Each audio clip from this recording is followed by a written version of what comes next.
Hoy, como Nariño tiene una producción alta, entonces ahí guarda mucha de su población.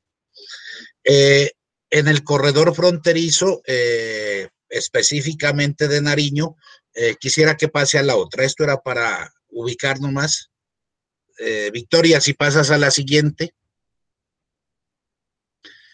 Aquí alguna información.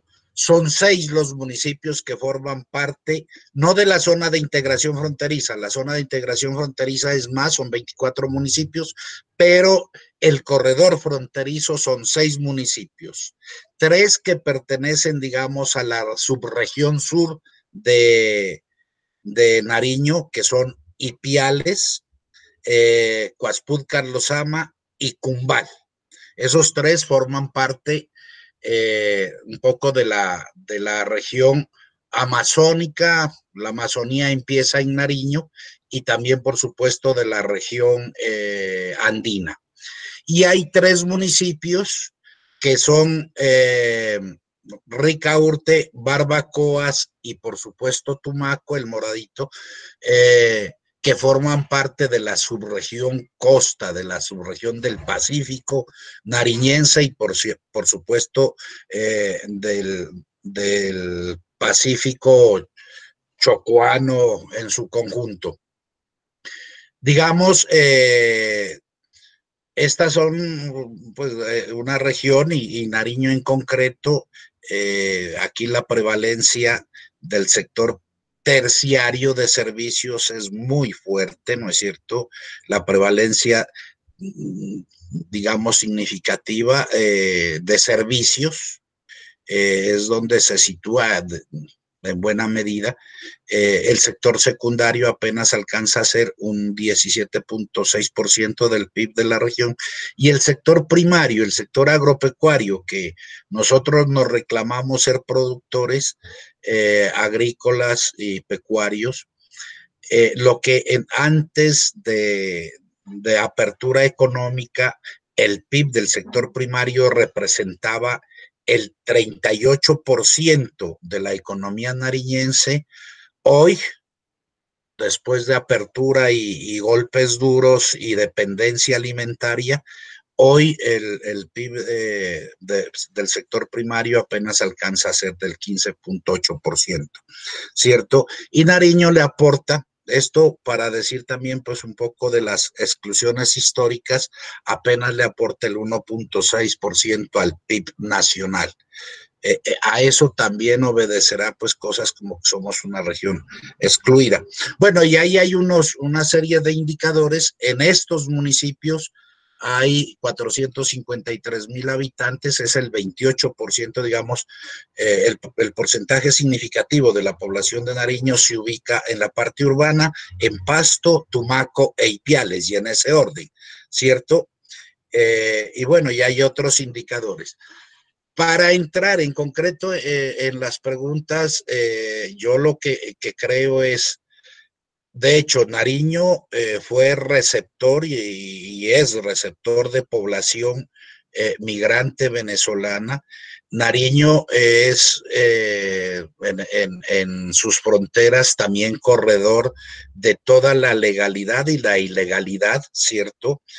Nariño con Ecuador tiene unos nexos también importantes porque en otros tiempos expulsó población, pero más recientemente, a partir de los 90, Ecuador tuvo una reactivación del sector agropecuario de manera importante, y se da una cosa que es importante. Alguna vez hicimos para la Comunidad Andina de Naciones un estudio sobre la migración laboral. Ámbitos laborales se le llamó, y hay un flujo migratorio cotidiano y estacional. Estacional me refiero a que cuando hay cosechas o actividades productivas, y hay otro cotidiano que van y vienen en la normalidad. Han dicho que hay 37 pasos ilegales en la frontera, pues, o informales, ¿cierto? Y por todos esos pasos van y vienen tanto población de Nariño como población de Ecuador hacia Nariño, hacia Colombia. Quisiera señalar que ahí hay unas poblaciones que son binacionales. En Ipiales, abajo en Cofanía, están situados resguardos del pueblo Cofán. En la parte andina hay población del pueblo Pasto, y en parte de Ricaurte, de Tumaco y de Barbacoas hay población agua, indígenas agua. Estos tres pueblos indígenas se reclaman, y lo son efectivamente, binacionales. Para ellos el tema de frontera pues prácticamente no existe. Su nacionalidad es otra comprensión del territorio, ¿no es cierto? Y todos estos elementos confluyen entonces en que aquí haya una dinámica muy, muy importante de flujo de idas y de venidas. Pues bueno, otro factor que está allí en el contexto sí es la coca. Hay que situarla necesariamente, entre otras, varios de los artículos que han salido por estos días en torno a la pandemia, pero también a la presencia de actores armados y el ataque recurrente, permanente, tanto en Cauca, Nariño como Putumayo, de actores armados a líderes, a comunidades con desplazamientos, pues explican. Creo que el motor hoy del conflicto, de la confrontación, de la amenaza, del desplazamiento, es la coca fundamentalmente es la coca, incluso más que la minería, aunque también puede haberle, y un poco en la costa pacífica, la explotación maderera.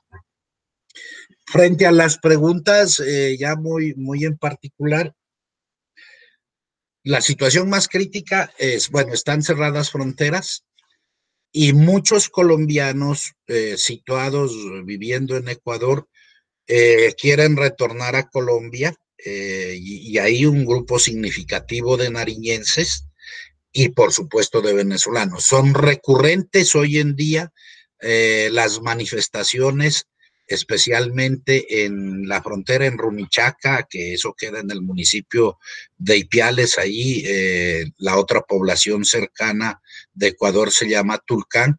Ahí en medio el río Guaitara y también el puente de Rumichaca. Entonces las manifestaciones son frecuentes, con controles no suficientes y menos, aunque se militarizó en buena medida, pues frontera y pasos irregulares, pero no es suficiente. Incluso ahí hay un río muy importante, el río Miramataje, que divide frontera, pero la gente se atreve a lanzarse al agua para pasar, entre otras por la situación muy, muy, muy crítica en Ecuador, ¿cierto? Y digamos, la capacidad muy limitada para dar respuesta.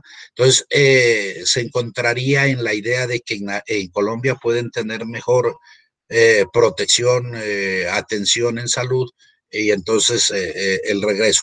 Pero además porque mucha gente está desconectada de sus familias allá. El retorno significativo, lo que han llamado pues transportes humanitarios, transportes solidarios, creo que ha sido el medio más importante, aunque hoy en día se ve mucha gente caminando a pie, que viene desde Ecuador, pasa por Nariño, atraviesa parte de los Andes, llega a la región del Patía, que es un calor impresionante y también pues de mucho riesgo, pero pasan a Cauca, Valle, y siguen hacia el norte. Eh, digamos, eh, muy difícil controlar efectivamente todos estos pasos de frontera.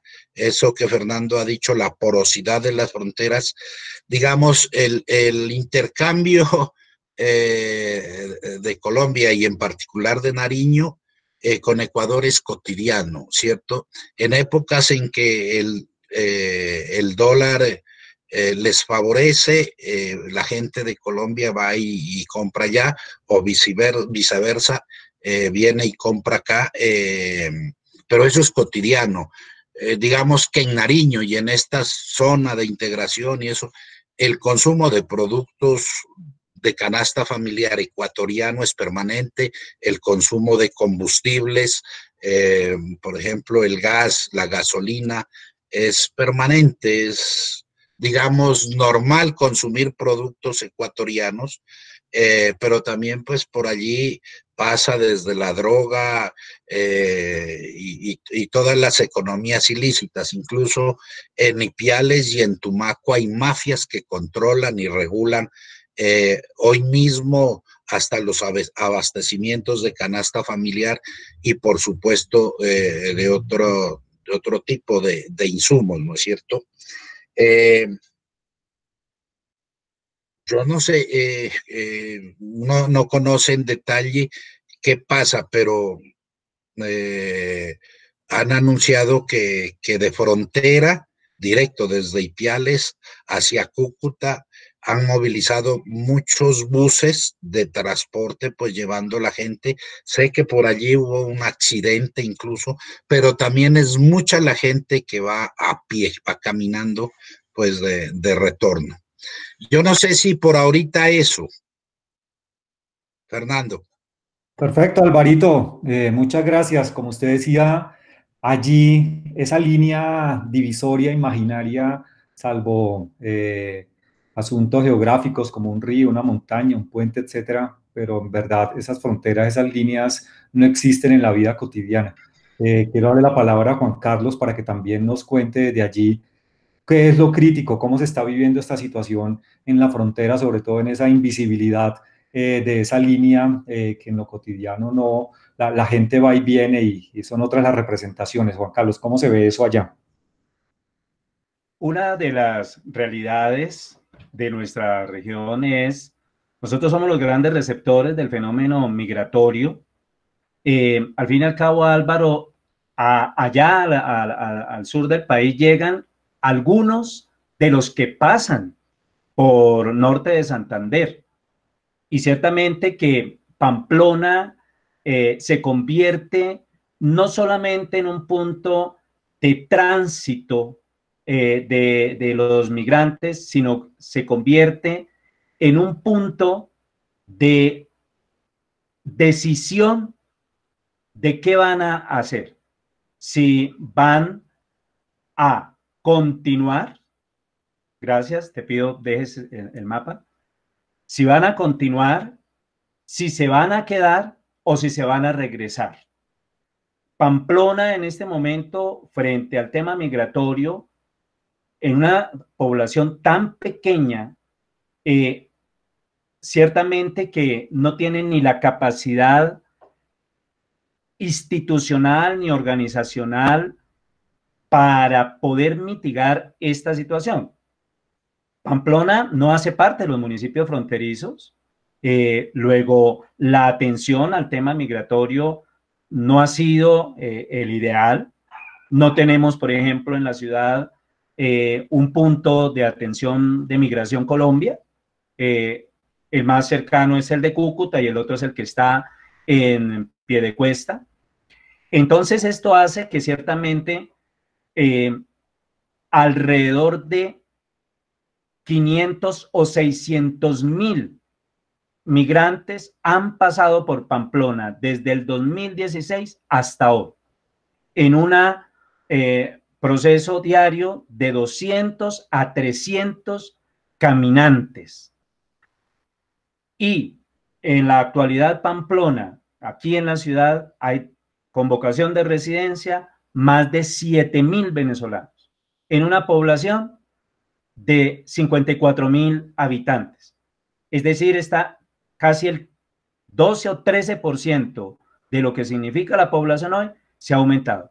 Esta es la provincia eclesiástica que quería mostrarles, porque el fenómeno se nos da en toda la jurisdicción eclesiástica de Nueva Pamplona, especialmente todo lo que tiene que ver con la vía nacional que comprende de Cúcuta a Bucaramanga o Cúcuta, Pamplona, para ir por Málaga a llegar a Bogotá. O sea, Pamplona es estratégico para decidir qué voy a hacer.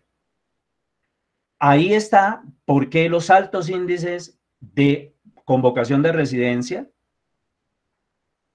de paso permanente. De igual forma, tenemos tres municipios que tienen el fenómeno pendular, como es Ragonvalia, como es Serrán y como es Toledo, en donde ellos vienen en el día y se regresan en la tarde-noche. Ese es el continuo movimiento de ellos. Y lo que implica toda la ruta del proceso migratorio desde que salen de Cúcuta hasta su destino final. Entonces, esto ha llevado frente a lo que tú dices, la situación hoy. La situación es que se están regresando muchos migrantes a su país. Y Pamplona es paso obligatorio. Ya han pasado, según Migración Colombia, 14.000 migrantes que están represados en este momento en San Antonio y Villa del Rosario, porque ahí generaron un medio corredor humanitario para el paso, pero a la vez el hermano país no tiene la capacidad de recibir tantísima gente, entonces están ahí en Villa del Rosario, cuando debe haber un proceso de aislamiento social obligatorio, donde no deben haber aglomeraciones, donde cada uno debe tener unos espacios mínimos de 2 por 2 metros de distanciamiento. Imagínense ustedes cómo se hace cuando hay 14.000 migrantes en la frontera esperando qué va a pasar con ellos. ¿Los va a recibir su país? ¿No los va a recibir? Y todos los que vienen por el camino, ahí nos decía Álvaro, todos los que en este momento están en la vía, desde Ipiales hasta Cúcuta, todo lo que significa esa ruta, los que están represados en Bogotá, esperando que den vía libre para venirse. Entonces llegan a Bucaramanga, en Bucaramanga ya hay dispuestos unos mecanismos para que ellos no entren a la ciudad.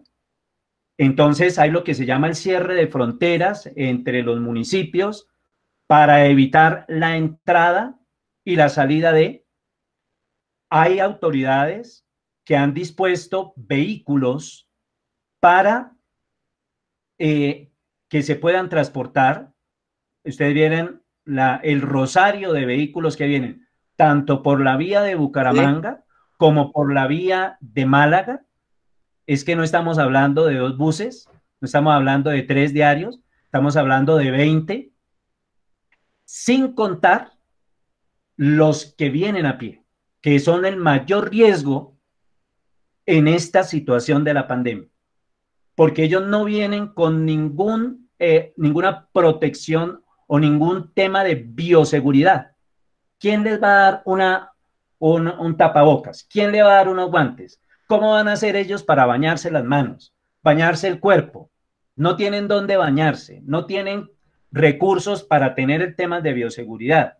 Lo único que pueden hacer las autoridades es, como se está haciendo aquí en Pamplona, que en los 2 puntos de acceso a la ciudad, en los 3, perdón, que es el de Málaga, que es el de Bucaramanga, que es el de Cúcuta, disuadirlos de que no pueden entrar a la ciudad, pero están entrando, buscan rutas alternativas para entrar, están atravesando la ciudad, ya sea de regreso, ya sea porque vienen de Cúcuta, y por eso esa porosidad de la que hablas, ciertamente que así hayan los mayores controles en toda la franja de frontera, el proceso sigue.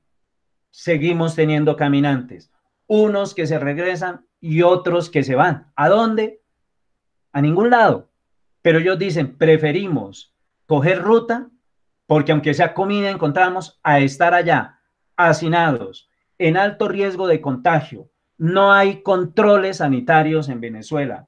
En la frontera está reventada la situación, porque ¿qué hacen con ellos? ¿Para dónde los mandan?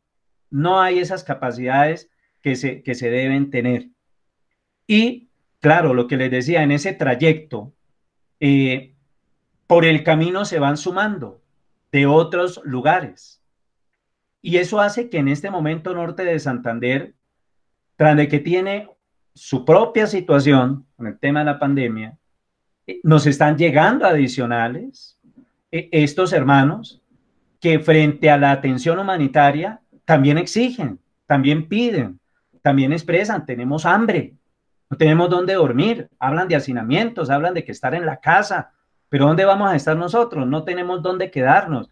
Acá se ha llevado, no sé, por allá Alvarín y en otros lugares, que como estaban arrendados y el gobierno dijo, se congela el tema de los arrendamientos, no se les puede cobrar por este tiempo de pandemia. Pues ¿qué hicieron los dueños? Echarlos, sacarlos a la calle, decirle yo no les arriendo más, ustedes mirarán qué hacen. La gente anda en la calle pidiendo por ahí comida, pidiendo dónde puedan dormir. Han hecho pues grandes momentos de movilización que ha hecho migración, que ha venido, los ha llevado en buses, los coloca allá en la frontera, pero eso es como una pelota de ping-pong. Llegan y los dejan allá y ellos llegan y se regresan porque pues, dicen que vamos a pasar allá. La restricción del paso allá también es muy complicada, o sea, que hay que pagar.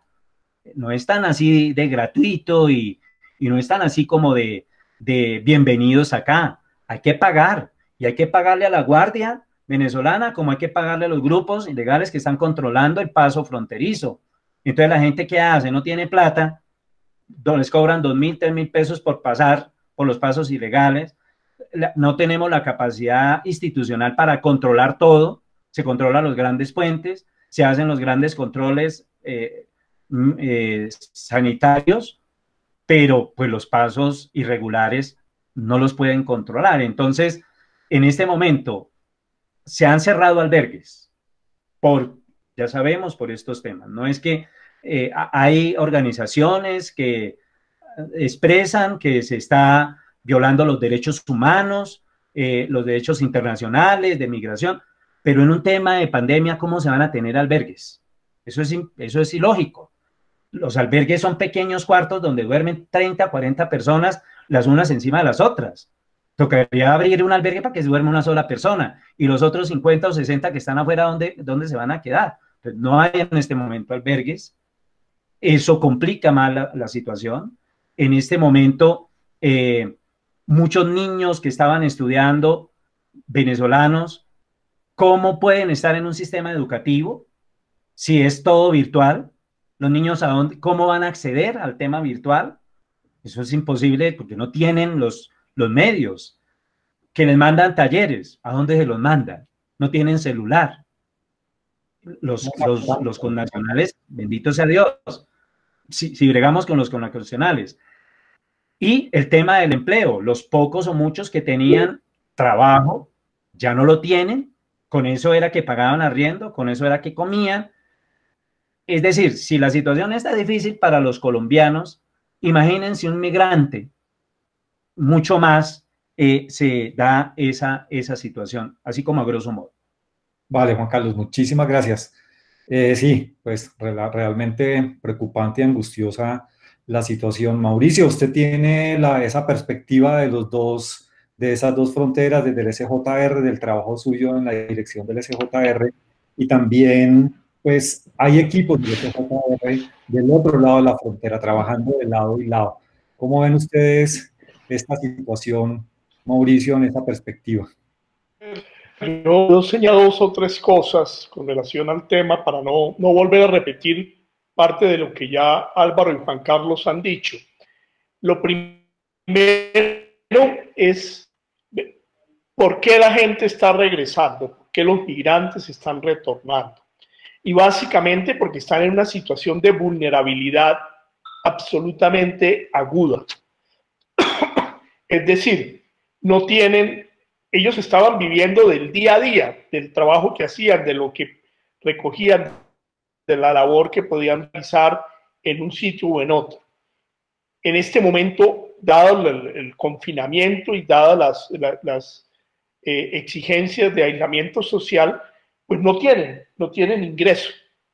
Y eso se refleja en perdonen, que no tienen alimentos, no tienen acceso a alimentos y que, como ya lo mencionaron, tienen problemas de vivienda y hospedaje muy serios, porque los están echando, los están sacando y están aguantando ciertamente hambre.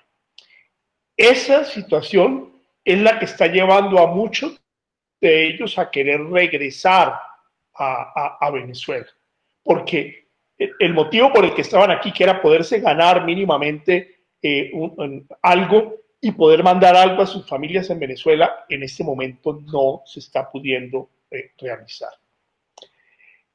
Un segundo elemento que yo creo que es importante de tener presente ahí tiene que ver con el tema de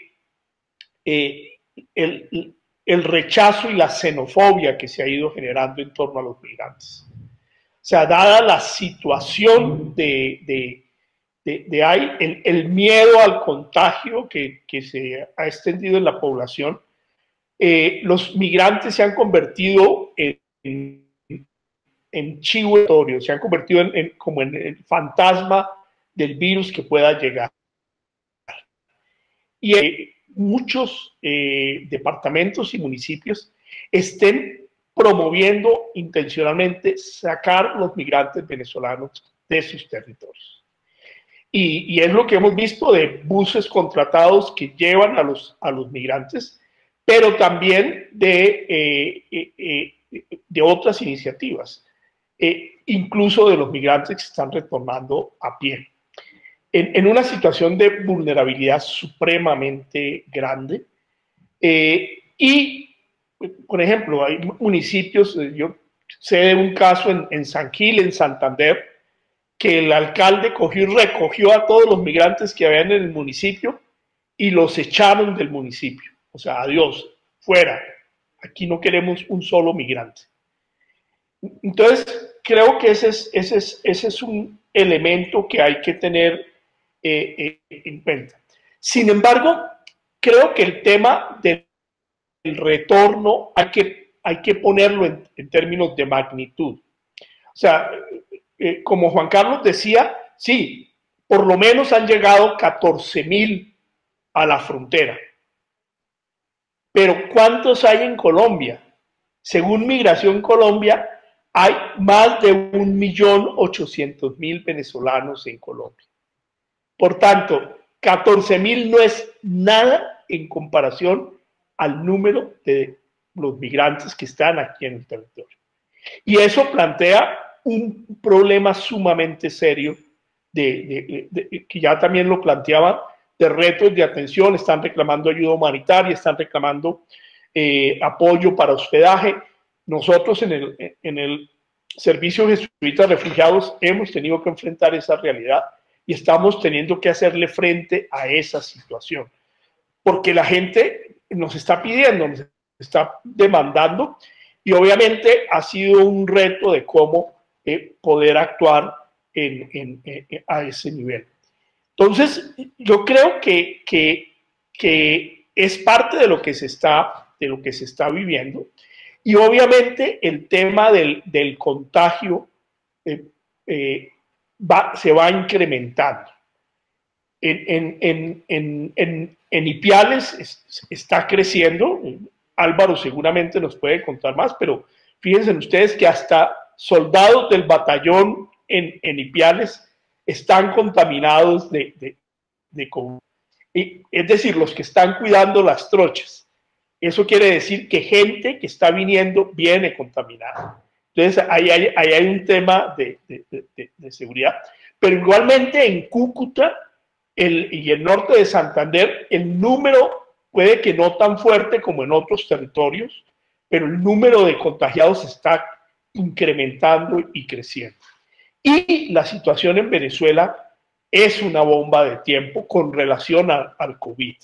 Porque yo creo que, me da pena decirlo, pero creo que el gobierno venezolano está ocultando información. O sea, según la información que sale de Venezuela, es el paraíso con relación al COVID. Eso está completamente controlado, eso no está creciendo, eso no es...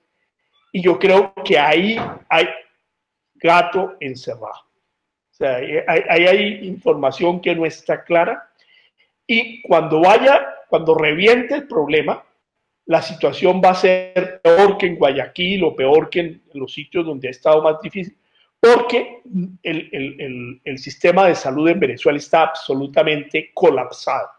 Entonces no va a haber capacidad de respuesta frente a esta realidad. Yo dejaría por ahí. Muchas gracias, Mauricio.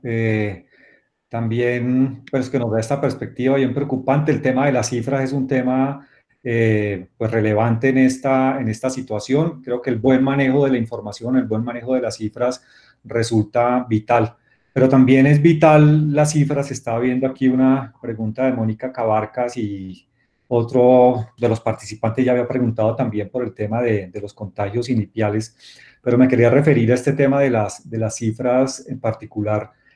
Para el manejo no solamente del conocimiento sobre la situación de la pandemia, sino también el manejo de las cifras para la atención diferenciada a las poblaciones.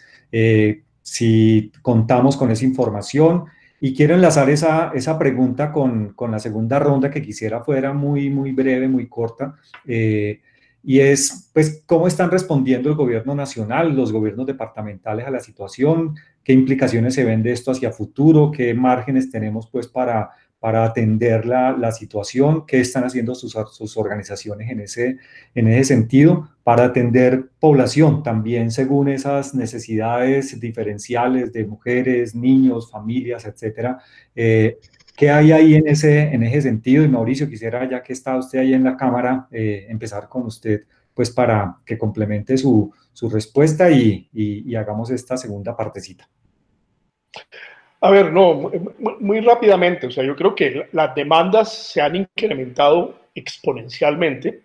Por ejemplo, en municipios como Soacha, aquí pegado a Bogotá, ha habido un requerimiento muy grande y ha habido una preocupación muy grande del gobierno nacional, de agencias internacionales y del municipio y de agencias presentes ahí, de cómo responder a las demandas que están haciendo los migrantes, porque realmente están en una situación muy, muy, muy difícil.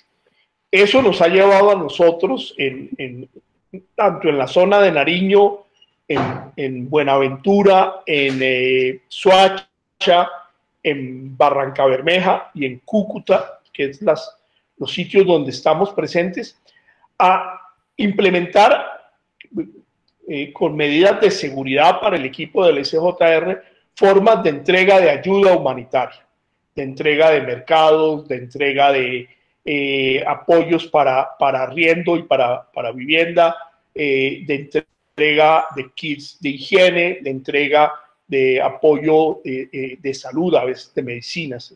Entonces, ese ha sido un esfuerzo que estamos haciendo, en algunos casos con el apoyo de algunos proveedores, en otros casos con distribución casa a casa, con todos los cuidados, en otros casos. Obviamente no estamos permitiendo concentración en nuestra oficina, pero, digamos, sí ha sido un reto muy grande y, digamos, y un reto de coordinar con la institucionalidad y con otras agencias de cooperación y otras agencias de humanitarias para poder responder a esa situación. A mí lo que me parece complicado es que esto no, o sea, ya todos creo que tenemos conciencia, esto no se acaba el 12 de mayo, ni se acaba el 31 de mayo. Esta crisis por el COVID va a ir seguramente hasta finales de año. Y eso va a generar situaciones que van a ir complicando la dinámica en algunos de los contextos. Entonces, yo sí creo que hay que preparar y disponerse para una estrategia de mediano plazo que permita responder a estas exigencias humanitarias y que permita plantear cómo podemos actuar en ese contexto y cómo podemos apoyar a los migrantes, a los que estén retornando, a los que están en los sitios donde estamos, a los desplazados internos colombianos, a comunidades de acogida que están en una situación de vulnerabilidad supremamente grande en algunos de los contextos. Entonces, creo que ahí hay un reto muy grande y un reto que no nos podemos quedar en las próximas 2 semanas, que hay que comenzar a pensar cuál es la estrategia en el mediano plazo. Gracias, Mauricio. Juan Carlos, y vamos haciendo el camino de regreso para volver a quedar en el sur. Juan Carlos, ¿cómo ha sido ese trabajo de respuesta? ¿Cómo ya han pensado esta perspectiva del mediano plazo? ¿Cómo van coordinando con gobierno, otras entidades? Yo sé que usted ha tenido bastante trabajo allí en el territorio. Entonces, que nos cuente eso, cómo ha sido ese ejercicio y sobre todo quisiera llamar la atención sobre cómo se está respondiendo a poblaciones específicas. Bueno, muchas gracias. Cuando comienza el fenómeno en el 2016, ciertamente que la Iglesia Católica, a través de su pastoral social o Cáritas, de la dimensión de la movilidad humana, empieza a tener algunas acciones que nos permiten hacer ese acompañamiento a nuestros hermanos migrantes, y junto con el programa de Desarrollo y Paz con Sorno empezamos también a mirar y a gestionar, a articular algunas acciones que nos permitan poder hacer esa asistencia humanitaria diferencial frente a una de las preguntas. Y es que nosotros quisiéramos poder atender a todos, pero tenemos que priorizar. Y los que se priorizan son los niños y niñas, las mujeres lactantes y gestantes, se priorizan los adultos mayores y se priorizan los núcleos familiares, como también personas en condición de discapacidad que nos llegan. Aquella población de los 18 a los 20 a los 60 años que física están bien, pues ciertamente que no es que no se atiendan, pero pues hay otras prioridades que tenemos que hacerlo, y tratamos pues de tener una asistencia un poquito más integral. ¿En qué líneas hemos trabajado y queremos seguir trabajando con la gestión que hemos hecho? Con lo que es un tema de un kit alimenticio, es un refrigerio que ellos llevan para el camino, con un tema de vestuario, por lo menos tratar de brindarles algo para que sigan, y ante todo lo que tienen que pasar el páramo, porque hay unos que creen que aquí para arriba es como Cúcuta, y llegan en franela, y llegan en chancletas, y llegan en pantaloneta a ir a pasar el páramo. Pues eso es ilógico, ciertamente. Entonces hay que procurar por lo menos darles algo que vestir. Hemos también tenido un auxilio de transporte para los núcleos familiares, para la población anteriormente establecida, un tema de salud, especialmente cuando llegan, pues tenemos un convenio con una fundación médica aquí en la ciudad, donde se remiten a aquellos hermanos que llegan en unas condiciones de salud un poco delicadas, por lo menos para una consulta general y mirar hasta dónde se puede. Y un kit de aseo personal que se da con las diferenciaciones. Un kit para niños, un kit para mujeres, un kit para hombres, porque pues las condiciones son muy diferentes. Hoy, frente a la situación del COVID, ¿qué estamos haciendo? Estamos con algunos organismos de cooperación, como ha sido el Programa Mundial de Alimentos, como ha sido OIM, nos han dado algunas ayudas humanitarias para entregarles, junto con Samaritan, en donde se ha convocado a las familias venezolanas residentes y se les ha entregado un mercado y se les ha entregado un kit de aseo a estas familias. A los hermanos caminantes ha sido muy complicado porque como no hay albergues, no hay comida caliente, pues en este momento lo poco mucho que teníamos para darles ya no tenemos, generalmente como era este refrigerio que se les dice, y por la restricción que ciertamente un poco lo planteaba Mauricio, que está existiendo en los municipios de no permitir la entrada de ellos a nuestras ciudades por todo el tema anteriormente descrito.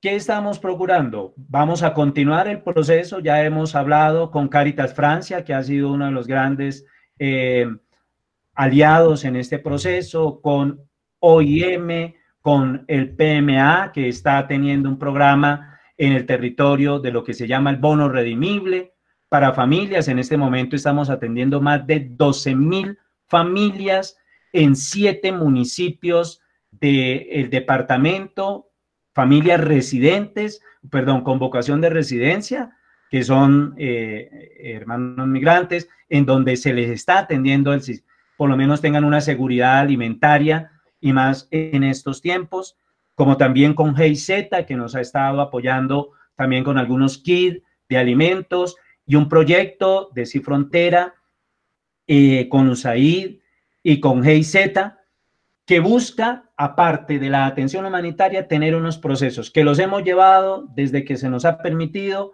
que ha sido la atención psicosocial a la población, de niños y de mujeres. Estamos con CAREA teniendo también unos acercamientos para todo el tema de mujeres a través de los procesos que estamos llevando a cabo, Pastoral Social y con SORNOC, en el tema del fenómeno migratorio, no solamente en Pamplona, yo quiero aclarar, lo estamos haciendo casi en toda la provincia eclesiástica que comprende 18 municipios, de ellos hay priorizados 7, como también estamos fortaleciendo estilos de vida, hemos iniciado algunos emprendimientos ya en cada uno de estos municipios, estamos mirando de la perspectiva de estos proyectos cómo fortalecer emprendimientos, porque pues hay que ir pensando después del COVID, todo lo que viene y todo lo que debemos empezar a activar en nuestros territorios, con los locales, pero también con estos hermanos, y eso es lo que desde el programa estamos haciendo.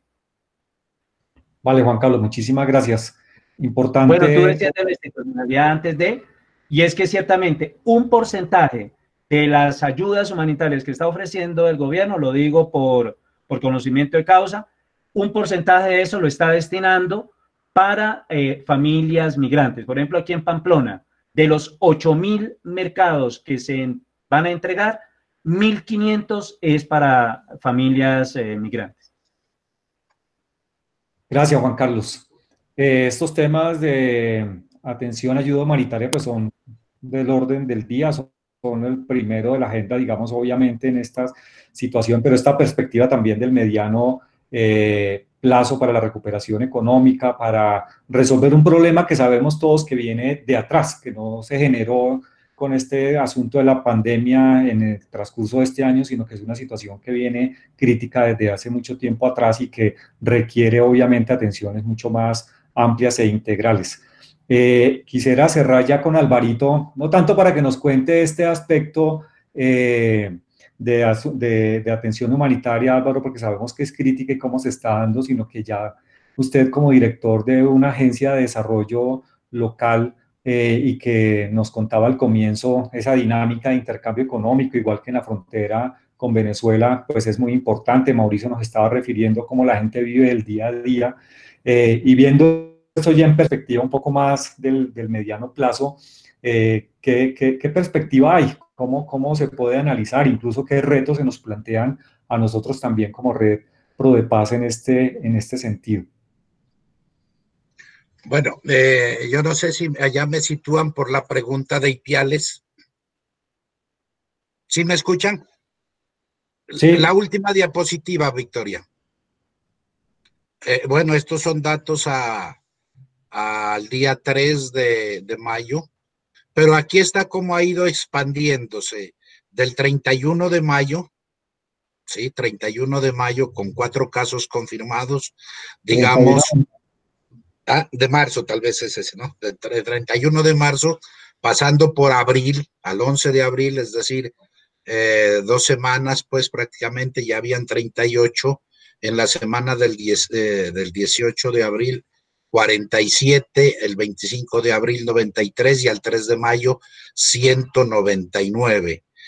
Ipiales con un crecimiento pues bastante exponencial y como ya lo refería el padre Mauricio, incluso con concentración en la brigada militar, ¿cierto? Fruto innegable, fruto del control de las fronteras y de los pasos de frontera, digamos, ¿no es cierto? ¿Cuál es la gran, uno, no hay el tiempo, pero uno quisiera esto contrastarlo con alguna información respecto a la disponibilidad para afrontar la situación? En Pasto, en Nariño, lo que hay es pequeños puestos de salud que llamábamos, hoy se llaman las ESES, que no tienen la capacidad para atender esto. Tenemos mucha preocupación por Ipiales, por supuesto, pero también por el Pacífico, por no solo Tumaco, sino todo el corredor del Pacífico. Donde eso se logre, como lo mencionaba el padre Mauricio, esto va a crecer, allí no hay maneras, es que incluso los accesos o las salidas para desplazar enfermos contaminados, digamos, sería muy, muy, muy complicado y muchos de esos incluso con muertes en el camino. Entonces, eso para mostrar un poquito los datos son preocupantes. Digamos, la presencia del gobierno, acá se declaró la cuarentena 4 días antes, más o menos en los mismos tiempos que los declaró Bogotá, y creo que eso ayudó, pero no se cerraron las fronteras, que eso depende del gobierno nacional, no se cerraron las fronteras en su debido tiempo, como no se cerraron pues los aeropuertos, y eso permitió pues seguramente el ingreso de casos externos. ¿Por qué preocupa? Pues en Nariño este tema es por la ruralidad. Hay pueblos indígenas donde el acceso, pues tanto en salud, muy, muy, muy difícil poderlo atender. Y yo digo, pues la agencia no está, a diferencia pues del buen desempeño, y nos escucha oírlo al padre Juan Carlos, lo mismo que a Mauricio, de lo que hacen en términos de atención humanitaria, de ayuda humanitaria, de ayuda de contingencia, de emergencia. Nosotros pues no lo hacemos así. Lo que hemos hecho en la medida de lo posible ha sido colaborarle un poco, que tenemos muy buena relación con la pastoral social de Ipiales. Hemos hecho algunos aportes para que la pastoral social allá, que lo saben hacer, segurísimamente mucho más que nosotros. Entonces, bueno, no es la primera vez que con ellos hacemos algún apoyo y alguna cosa pues en común. Pero nuestra perspectiva y visto un poco en términos de agencia de desarrollo, yo creo que es de mediano plazo y un poquito de largo plazo. Nosotros diríamos que el tema clave es el de reactivación económica, y esa reactivación económica en particular para pequeños, y yo estoy casi que seguro para medianos, pues, productores. Y cuando decimos pequeños es que es una informalidad impresionante. Pasto, que es la capital, tiene el 68% de su empleo, de su ingreso, es informal. Yo, para ponerlo como ejemplo, ¿no es cierto? Por ejemplo, para los hermanos venezolanos, el hecho de que no haya gente en la calle significa que no pueden vender los dulces o las frutas como vendedores ambulantes en la esquina. Y eso, digamos, pues, para ponerlo como no como anécdota, sino como el hecho práctico, real, concreto, ¿cierto? Y entonces también han sido de los que más infringen pues la orden de quedarse en casa, porque es que no lo pueden hacer, simplemente se trata de alimentos. Yo diría eso, nuestra perspectiva como red, que también fue una discusión interesante en términos de la asamblea que hicimos ahora a comienzos de año, de cómo como red, como seguramente programas de desarrollo y paz en las regiones, reactivamos la economía. Para el caso nuestro, pues bastante importante, la economía rural, de pequeños, de medianos, pero también cómo intentamos, ya en otra conversada, asumir pues apuestas un poco más importantes por mecanismos de solidaridad y subsidiariedad. Vale, Alvarito, muchísimas gracias. Esto para entender que toda esta preocupación del gobierno de la reactivación económica, pues lo que hay en las regiones y en los territorios son dramas humanos a los que también hay que responder efectivamente. Y creo que esa es la principal preocupación de organizaciones como el SJR, como los programas de desarrollo y paz de la Red Pro de Paz que están en los territorios atendiendo a esto. Los retos, pues efectivamente, como lo estaban diciendo nuestros tres invitados, no son ahora del corto plazo. Hay grandes retos ahora de atención humanitaria efectivamente, pero que esos retos que se vienen hacia adelante pues son muy grandes y hay que estar pensando desde ya cómo responder y cómo trabajar en forma para responder incluso a estos temas algo más estructurales que están de fondo y que sabemos que no han tenido respuesta desde hace muchísimo tiempo atrás.